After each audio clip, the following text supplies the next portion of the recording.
নমস্কার দর্শক বন্ধুরা, রেপ স্পোর্টস বাংলা আপনাদের সবাইকে স্বাগত। আপনারা জানেন যে আগামী রবিবার কিন্তু সানরাইজার্সের মুখোমুখি হবে Kolkata night Riders. Kolkata night Riders কিন্তু লাস্ট দুটি ম্যাচে যেরকম জিতে আছে, অবশ্যই তাদের সেই হারানো কনফিডেন্সটা তারা ফিরে পেয়েছে। But at the same time যদি আপনারা দেখেন যে সানরাইজার্স হায়দ্রাবাদ ব্যাটিং, বিশেষ করে যে ফর্মে, যে ধারাবাহিকতায় ব্যাট করছে, ট্রাভিস হেড, অভিষেক শর্মা, ঈশান কিষান আগের ম্যাচটায় রান পায়নি ঠিক আছে, but he has also made a considerable contribution, এবং সেই সঙ্গে অনরিক ক্লাসেন। লক্ষ্মীদা, তোমার কি মনে হয় যে যেভাবে সানরাইজার্স হায়দ্রাবাদ ব্যাটিং ডমিনেট করছে লাস্ট লাস্ট কয়েকটা ম্যাচে, তাতে it will be a very challenging thing for KKR bowling?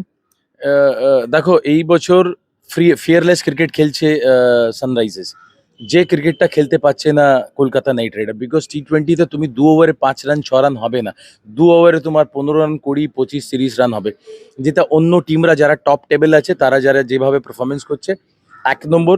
2 নম্বর হচ্ছে অজিঙ্ক্য রাহানেকে স্টেপ ইন করতে হবে। হ্যাঁ, কি আপনি গিয়ে মারুন, এইটা ম্যানেজমেন্টকে বলতে হবে। ওর মধ্যে ফিয়ারলেস ক্রিকেট নিয়ে আসতে হবে, যেটা আমি আগে বলেছিলাম কি সৌরভ গাঙ্গুলির সময় আমরা ক্রিকেট খেলেছি, গৌতম গম্ভীরের সময় খেলেছি। কলকাতা নাইট রাইডার এদের লিডারশিপে সবসময় ফিয়ারলেস ক্রিকেট খেলেছে, হেরেছি আমরাও। হার তো জিত তো আছেই খেলার মধ্যে, কিন্তু ভয় কোনোদিন থাকবে না। সো লাস্ট টাইমও তোমাকে আমি সেম কথা বলেছিলাম কি captain needs to put him up, নিজেকে এগিয়ে নিয়ে আসতে হবে, নিজেকে মারতে হবে। You have to play, and he is a good player. ওর যা strike rate, if you see his strike rate, ওর যে capability of getting runs in 6 over, tremendous আছে। Is a great player.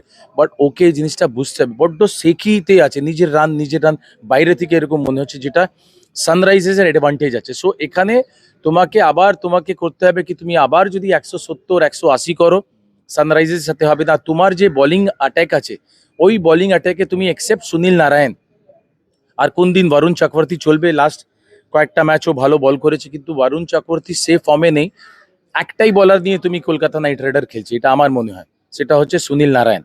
Because তুমি মোহাম্মদ শামির মতন, যেটা তুমি বলছিলে, তোমার প্রশ্ন ছিল, বারবার তুমি জিজ্ঞেস করলে মোহাম্মদ শামি যদি থাকতো, ও যদি থাকতো তাহলে আলাদা হতো। অবশ্যই। তুমি যেহেতু তুমি বললে যে অনভিজ্ঞ বোলিং অ্যাটাক কেকেআর এর, সেক্ষেত্রে মথিসা পথিরানার ইনক্লুশনটা কত ইম্পর্টেন্ট হবে, প্রোভাইডেড হি ইজ ফিট?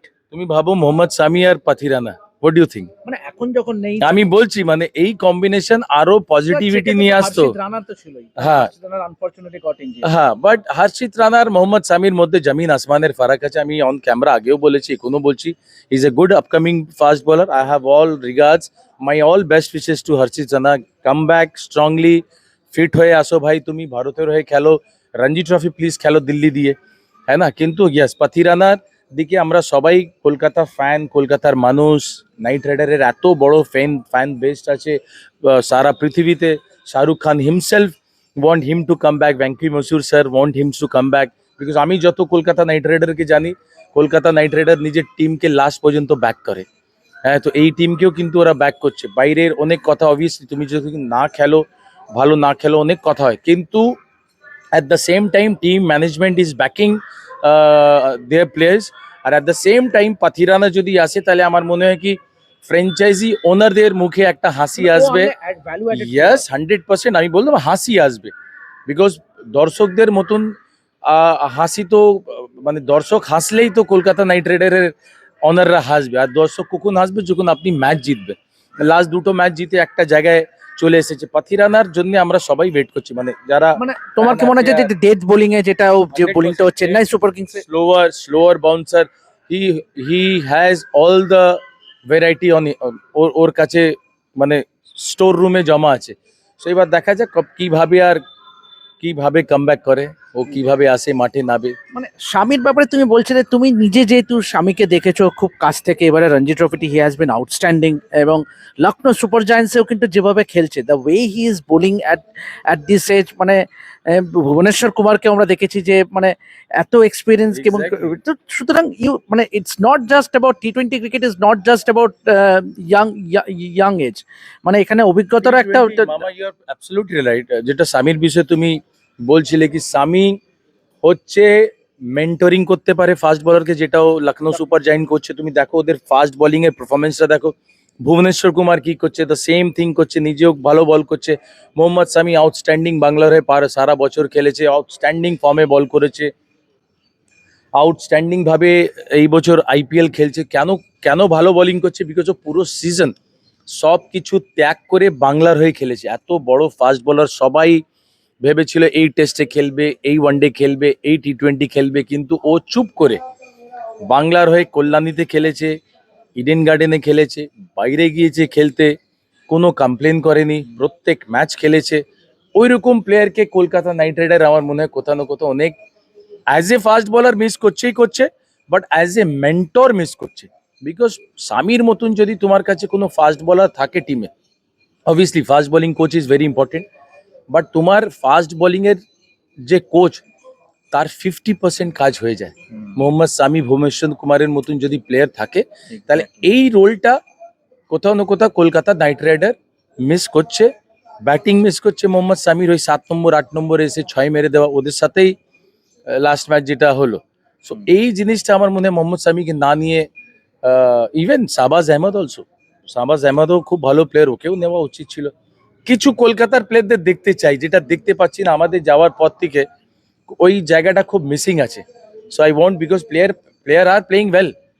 আর আমার মনে হয় স্পটাররা যারা যারা ঘুরে বেড়াচ্ছে, তারা আরো বেশিভাবে, আমার মনে হয় আরো, শুধুমাত্র বাংলার প্লেয়ারদের জন্য বলছি না, বাংলার প্লেয়ার ঘরামি আরামির বিষয়ে আমি বললামই, ঘরামির থাকা উচিত ছিল, যেভাবে লাস্ট কয়েক বছর ধরে পারফরমেন্স করছে। ভারতবর্ষে আরো অনেক প্লেয়াররা আছে যারা ডোমেস্টিকে আউটস্ট্যান্ডিং খেলে আইপিএলে আসেনি। এরকম অনেক প্লেয়ার আছে এই বছর আইপিএল খেলছে যারা মুস্তাক আলী, বিজয় হাজারে নিজের স্টেটের জন্য খেলেনি, 100 রান 150 রান করেছে। So this I am not complaining, আমি বলছি যারা যারা স্পটাররা ঘুরতে থাকে, আমার মনে হয় কি আরো একটু বেটার। তুমি কি একটু মানে হতাশ বা একটু সারপ্রাইজ যে কেকেআর তো এত প্লেয়ার আছে, মানে তার মানে ইন্ডিয়ান ট্যালেন্ট আছে,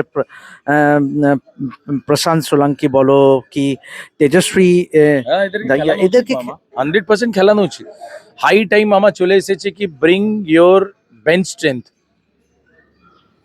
ফরওয়ার্ড নিয়ে আসো। যেটা রিওয়াইন্ড হয়ে গেছে, you have to go forward. আমাদেরকে সামনে এগোতে হবে, ওদেরকে ওদেরকে চান্স দাও, they can be your hero. Because এখান থেকে কলকাতা নাইট রাইডারের ফ্যান, আমিও কলকাতা নাইট রাইডারকে সাপোর্ট করি, বিকজ আমাদের কলকাতার টিম। তো আমার মনে হয় এদেরকে নিয়ে এসে ফিয়ারলেস ক্রিকেট খেলতে হবে, প্লে ফিয়ারলেস ক্রিকেট। বিকজ যদি তুমি ফিয়ারলেস ক্রিকেট না খেলো, তাহলে তুমি কিন্তু কোথাও না কোথাও আটকে যাবে, যেভাবে আমরা এই বছর কলকাতা নাইট রাইডার যেভাবে আটকেছে। আর আটকানোর কিন্তু কোনো সুযোগ নেই, কোনো জায়গা নেই।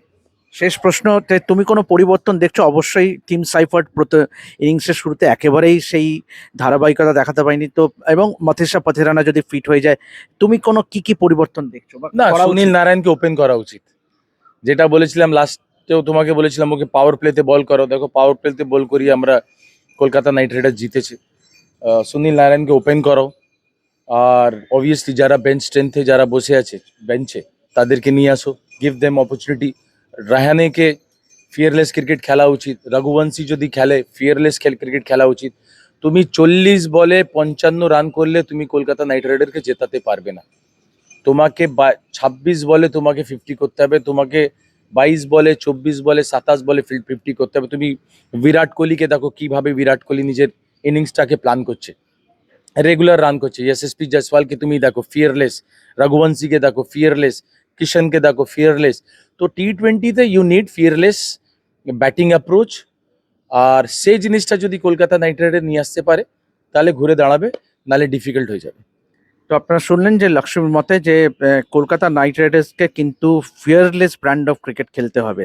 ইয়েস, তারা কিন্তু লাস্ট দুটি ম্যাচে জিতেছে ঠিকই, কিন্তু come the match against Sunrisers Hyderabad রবিবারে, which will be very very crucial, মানে এই প্লে অফের চান্স টিকে রাখার জন্য। তো তারা পারে কিনা সেটা সময় বলবে। তো এভাবেই দেখতে থাকুন রেড স্পোর্টস বাংলা, এবং খেলাধুলার যাবতীয় আপডেটের জন্য চোখ রাখুন আমাদের চ্যানেলে। আমি দেবাশিস আপাতত সাইন অফ করছি, দেখতে থাকুন রেড স্পোর্টস বাংলা।